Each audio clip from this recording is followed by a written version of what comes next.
It always feels good when you are appreciated. SLT non-stop broadband. Free loyalty data added as you stay connected. ලෙන්ගතුකම වැඩි කරගන්න ලව්ජු රුපියල් 50ට අඩු කළා. මාමේ එන්න අපිට එකක් බොමු.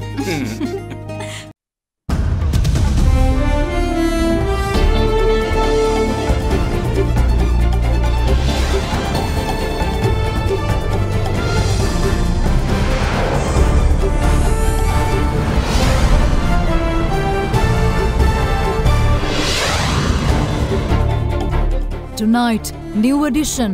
The Matara Hambantota section of the Southern Expressway officially vested with the public. Remedial measures. The Ministry of Defence sets up a task force to monitor the progress of CID's Easter attack probe. Still not over. Passengers arriving from South Korea to be screened for COVID-19. Geneva matters. Former diplomat unimpressed with the attention given to government's decision to withdraw Sri Lanka from UNHRC resolution co-sponsorship. We do not need to give this the prominence that is being given now. Simply let the High Commissioner know. All this and much more coming up on this Sunday, the 23rd of February 2020. From AdaDerana, this is AdaDerana First at 9. ඔය 69යි 97ට SMS කර රුපියල් මිලියන 3ක මුල්තැන්ගේ උපකරණ දිනාගෙන අවුරුද්දෙම කුස්සිය time save කරගන්න. Live from Studio 24 in Colombo.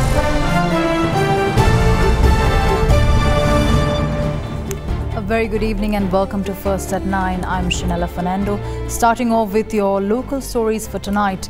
A new addition to the Southern Expressway, the stretch from Matara to Hambantota, was vested with the public in a ceremony today, presided over by President Gotabaya Rajapaksa and Prime Minister Mahinda Rajapaksa. People using public transport also have good news, as the Sri Lanka Transport Board said that it starts services from Hambantota to Colombo from tomorrow onwards. The stretch from Matara to Hambantota on the Southern Expressway was officially declared open today. The ceremony was graced by President Gotabaya Rajapaksa and Prime Minister Mahinda Rajapaksa, and the duo, accompanied by other officials, took to the expressway and travelled until Barawakumbura interchange. අපටයි දක්ෂිණ අධිවේගී මාර්ගය පත්වන්නේ දැන් අධිකරු ජනාධිපතිතුමන් පළමු ප්‍රවේශ පත්‍රය ලබා ගැනීමට පැමිණෙන මොහොත අධිකරු ජනාධිපතිතුමන් සහ ග්‍රාමාත්‍යතුමන් ප්‍රවේශ පත්‍ර ලබා ගැනීමෙන් පසු මේ දක්ෂිණ අධිවේගී මාර්ගයේ මාතර සිට හම්බන්තොට දක්වා වන කොටසේ ගමන් ආරම්භ කිරීමට නියමිතයි. The first phase of the Southern Expressway, stretching from Kottawa to Pinnaduwa, was vested with the public in the year 2011, and the section from Pinnaduwa to Godagama in Matara was opened in 2014. With the 96-kilometre stretch from Matara to Mattala and Hambantota, which was declared open today, the total length of the expressway becomes 222 kilometres. The existing Matara-Godagama interchange on the Southern Expressway will no longer be used, as a new entrance will be added from Palatuwa. The newly constructed section consists of 6 interchanges, namely Aparakka, Beliyatta, Kasagala, Angunakola Palassa, Barawakumbura and Suryawewa. After today's opening of the new section of the expressway, members of the public will be able to reach Hambantota within 3 hours from Katunayaka. In the meantime, the Sri Lanka Transport Board says that bus services from Hambantota to Colombo will be enabled from tomorrow onwards. Accordingly, the price of a ticket from Hambantota to Colombo Fort can be purchased at 880 rupees. A ticket from Tangol to Colombo Fort costs 680 rupees. Tickets from Hambantota to Kottava and Makumbura will be available at 810 rupees, while Tangol to Makumbura can be purchased at 610 rupees. In addition, travel fares for vehicles using the Southern Expressway have also been published through a Gazette notification. For light vehicles using the expressway, a toll fee of 1,000 rupees will be charged to travel from Katunayaka to Hambantota, while travelling from Katunayaka to Mattala will cost 950 rupees. An 800 rupee toll fee will be charged to travel from Kottawa to Hambantota and 750 rupees from Kottawa to Mattala. Meanwhile, for heavy vehicles, an expressway toll fee of 3,150 rupees will be charged from Katunayaka to Hambantota, while 3,000 rupees will be charged to travel from Katunayaka to Mattala. A sum of 2,550 rupees will be the ticket cost from Kottawa to Hambantota, and 2,400 rupees will be charged to travel from Kottawa to Mattala. The Ministry of Defence has established a task force to monitor the progress to speed up the ongoing investigation by the Criminal Investigation Division into last year's Easter Sunday serial terrorist attack in the country, which claimed more than 250 lives. Last week, Archbishop of Colombo, His Eminence Malcolm Cardinal Ranjit, said that the Catholic community is dissatisfied with the ongoing investigation by the 5-member commission appointed by former President Maithripala Sirisena to probe the Easter Sunday attacks. The 6-member task force, which includes top officials from various intelligence agencies, is headed by the Chief of National Intelligence, Major General Jagat Alvis. The task force is instructed to submit weekly reports to Defence Secretary Major General Kamal Gunaratne. The Defence Secretary said that it was set up following a directive by President Gotabaya Rajapaksa to ensure speedy investigations into the Easter Sunday attacks. He added that the CID investigation into these attacks was not conducted in an effective way during the last regime. In a media communique, Major General Gunaratne went on to say, quote, "If we fail to conduct a proper investigation, we are not doing justice to those innocent people who died and over 500 victims who are living with lifelong serious scars and injuries due to the deadly bomb explosions," unquote. He further noted that the President had instructed to secure the contribution of all intelligence agencies which come under the Defence Ministry to identify, collect authentic information related to the attacks and gather new information and evidence to take legal action against all those individuals in supporting the extremists who carried out the attacks. Assuring a proper probe, the Defence Secretary said that the task force would be a fact-finding mission to get accurate information to support the CID's ongoing investigation, as it needs a lot of inputs from intelligence agencies. State Minister of Public Administration and Home Affairs Mahinda Samarasinghe says that he will accompany Foreign Minister Dinesh Gunawardena as part of Sri Lanka's delegation heading to Geneva in order to participate in the 43rd session of the Human Rights Council. The State Minister said that UNHRC officials as well as other envoys will be briefed on the background of the government's decision to withdraw Sri Lanka from its co-sponsorship of Resolution 40/1. Meanwhile, the Tamil National Alliance too weighed in on the matter during a media briefing held in Jaffna yesterday, dismissing the government's decision as mere play to the masses. When the resolution was adopted in 2015, the government decided to co-sponsor it after conducting several discussions. Now they intend to withdraw from it. A country can withdraw from a resolution which is already passed. It is their will. It is our position, however, that the withdrawal will have no effect on the proposal and therefore will not be cancelled. The resolution passed will remain the same. A resolution passed by the Human Rights Council does not control any country. If we are not complying with the resolution, expressing our disagreement is adequate. By the withdrawal, they want to portray themselves as heroes among the Sinhala population, given the upcoming election. They also want to indicate their capability of taking care of things within the country and that they do not have to abide by decisions of the international community. Withdrawal of the resolution does not carry any meaning. We in fact suspected they would. Former permanent representative of Sri Lanka to the United Nations, Dr. Palitha Kohuna, meanwhile believes that the government should not give much prominence to its decision to withdraw Sri Lanka's co-sponsorship of Resolution 40/1 of March 2019. Speaking to First at 9, Dr. Kohuna added that although resolutions are passed by the Human Rights Council, it cannot enforce them. I do not know why on earth the previous government co-sponsored this resolution, knowing very well that most of its provisions were not in our national interest. We are now morally committed to Resolution 30/1. Resolutions of the Human Rights Council cannot be enforced, not by the Council, not by the High Commissioner. With the Secretary to the Minister of Foreign Relations, Ravinath Ariyasinghe, briefing President of the UN Human Rights Council, Ambassador Elizabeth Tichy-Fizzleberger, on the government's decision to withdraw its co-sponsorship of Resolution 40/1 of March 2019, Dr. Kohuna believes that the government should not attach much importance to the withdrawal.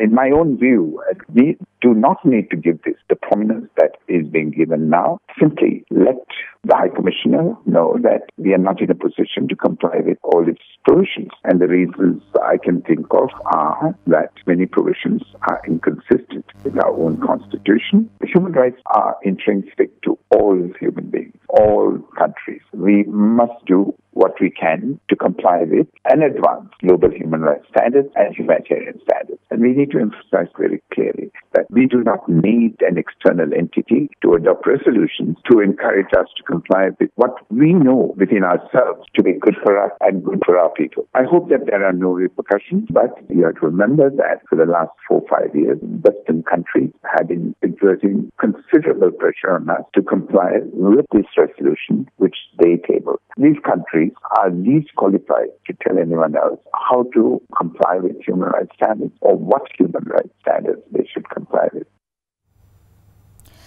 When China is reporting a decline in new infections of the novel coronavirus COVID-19, an upward trend is witnessed in other countries as both Italy and Korea are reporting a hike in cases. With around 20,000 Sri Lankans living in South Korea, health authorities have taken special measures by deciding to screen passengers arriving at the Bandaranaike International Airport for COVID-19. As things stand, there are 6 confirmed deaths and 602 infections of COVID-19 in South Korea. More than half the additional cases were found to be linked to a Shincheonji Church of Jesus congregation in the southeastern city of Daegu after a 61-year-old woman who attended services at the church tested positive for the virus last week. The woman had no recent record of overseas travel. 9 of the 39 South Korean Catholics who had gone on a pilgrimage to Israel earlier this month were confirmed yesterday to have been infected with the virus. Catholic churches in the cities of Daegu and Gwangju have suspended mass and other gatherings, while churches elsewhere saw lesser people attending church services today. The country's capital, Seoul, has shut down branches of the Shincheonji Church, and other churches are banning entry of the Shincheonji followers. South Korean President Moon Jae-in said today that the government will raise the country's disease alert by 1 notch to the highest level in a bid to contain a surge in new coronavirus cases. Nearly 20,000 Sri Lankans live in South Korea and 915 of them live in the city of Daegu. Given the current situation, Director General of Health Services Dr. Anil Jalsingha has stated that all passengers arriving from South Korea will have to undergo a special screening for coronavirus at the Bandaranaike International Airport as a precautionary measure. Meanwhile, as at 6:15 p.m. Sri Lankan time, the global death toll from the novel coronavirus stood at 2,468, along with 78,966 infections across the world. The contribution to the overall death toll from mainland China is a staggering 2,443. The number of coronavirus cases in Italy, meanwhile, which is the most affected country in Europe, rose to 134, killing 3 people and prompting the government to close off the worst-hit areas in the northern regions of Lombardy and Veneto. Authorities in the 2 regions where the outbreak is concentrated have cancelled sports events, including 3 top-league football matches, and have also closed schools and universities. It is stated that 12 cities in Italy are in quarantine state. In Iran, the death toll from the novel coronavirus climbed to 8, while recording 43 cases of infection. The number of COVID-19 infections in the quarantine cruise ship Diamond Princess has increased up to 634, with 3 deaths confirmed so far. It was also confirmed that 4 Indian passengers in the ship were tested positive for the virus. Meanwhile, in Britain, 9 people tested positive for COVID-19. More news on the other side of this break. Stay tuned.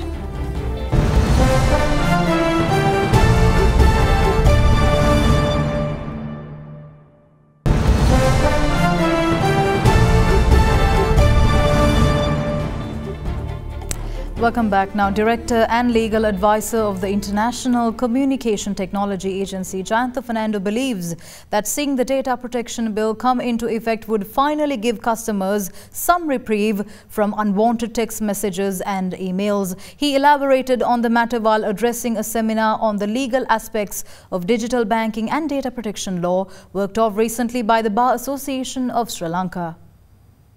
receive emails which are kind of unwanted. We get SMSs from various people on New Year's Day and Vesak Day and Christmas Day.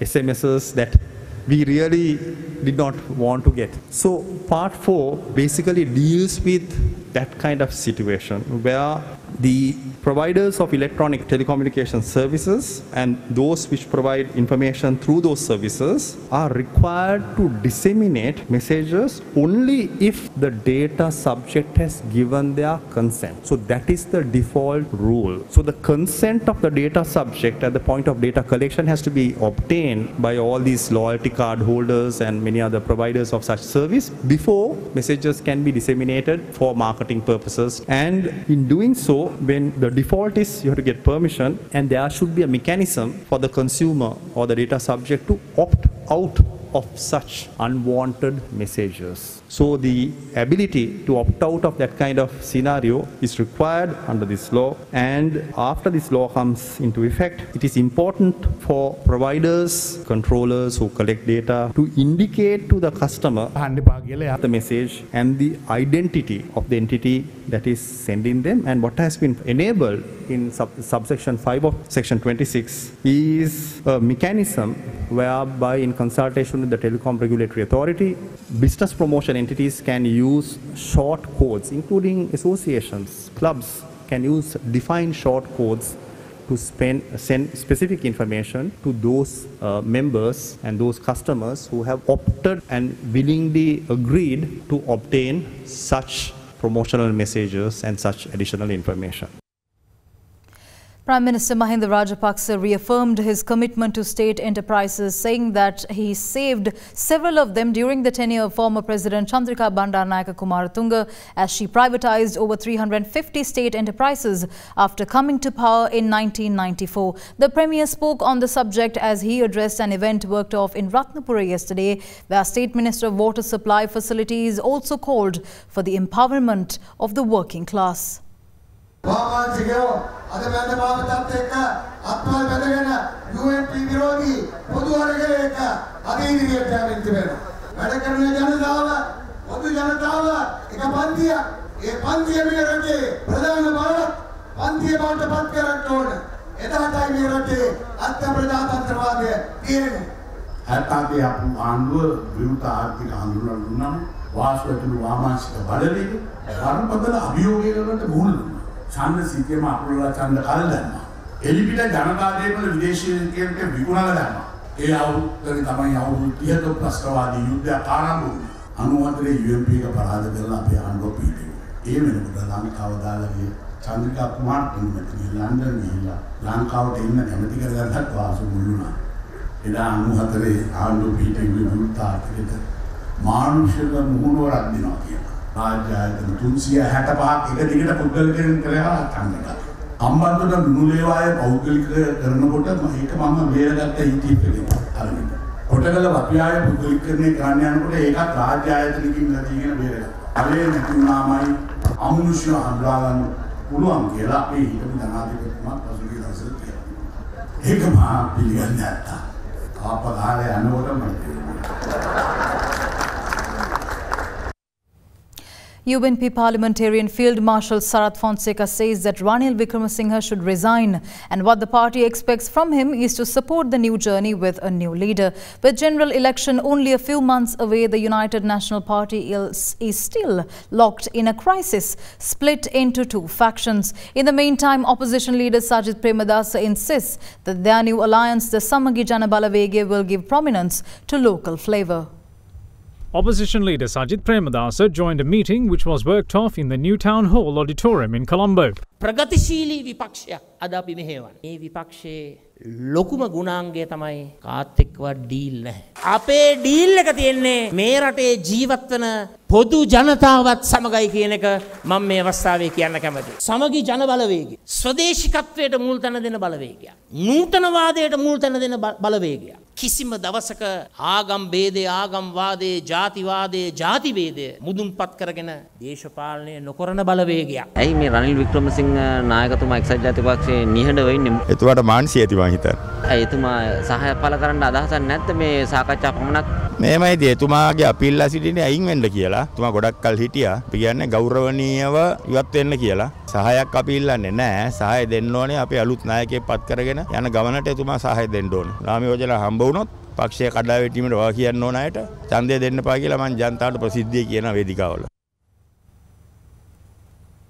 Leader of the Sri Lanka Muslim Congress MP Rauf Hakim says that minority parties as well as civil organizations have come together to form a broad coalition to collectively deal with anti-democratic actions being carried out against minority parties. The MP made this statement addressing the 29th National Representatives Conference of SLMC. He said that if any force believes that the minority or minority parties can be eliminated, the SLMC will always come forward to fight against it. Hakim stated that plans are already underway to form an open alliance with the Tamil National Alliance, JVP and civil organizations that agree with their policies. He says that preliminary discussions in this regard already is being conducted and that this will be made into a greater force in the near future.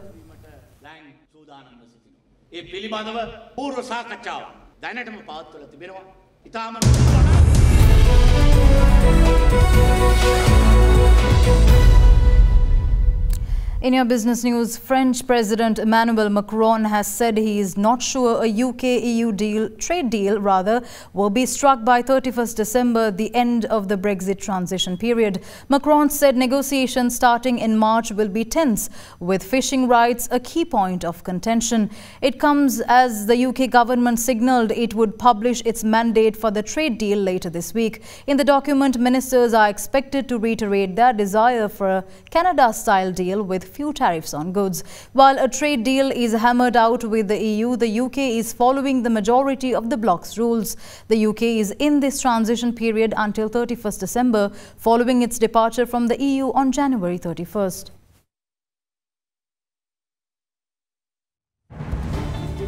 More news on the other side of this break. Don't go away.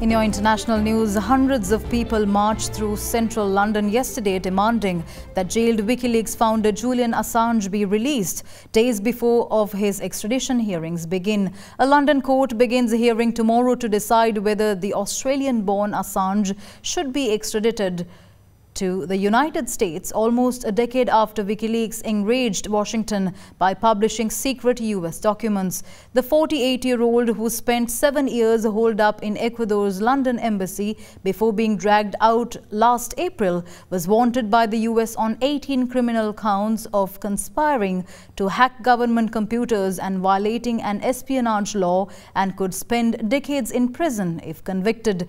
Waving placards declaring journalism is not a crime, protesters on Saturday marched from Australia House to Parliament Square, where they were addressed by Assange's father, John Shipton.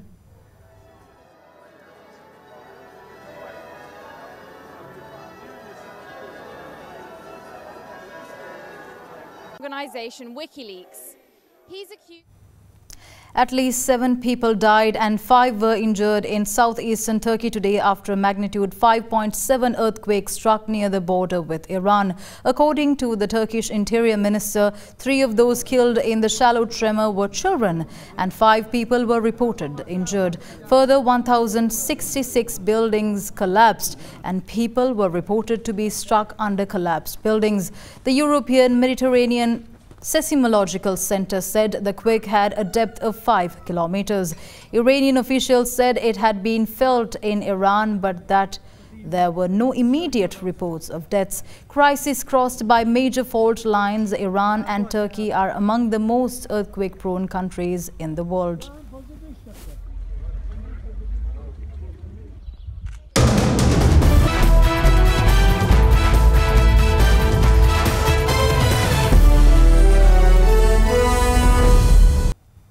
In tennis, world number 4 Dominic Thiem suffered a shock defeat at the hands of Gianni Luca Major in the Rio Open yesterday. There were, however, contrasting fortunes. Romania's Simona Halep.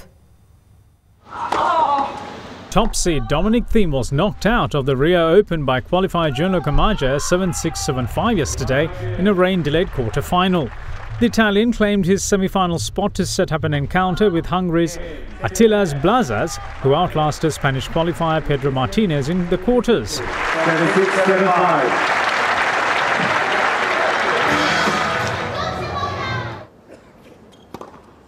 Meanwhile, in the Dubai Open, top seed Simona Halep came back from a set down for the third time in the tournament to beat Kazakhstan's Elena Rybakina 3-6, 6-3, 7-6 to win the championship.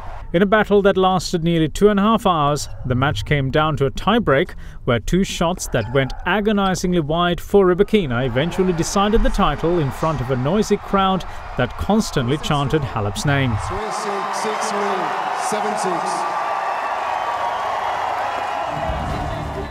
With that, we wrap up tonight's edition of First at 9. Thank you for joining. Good night.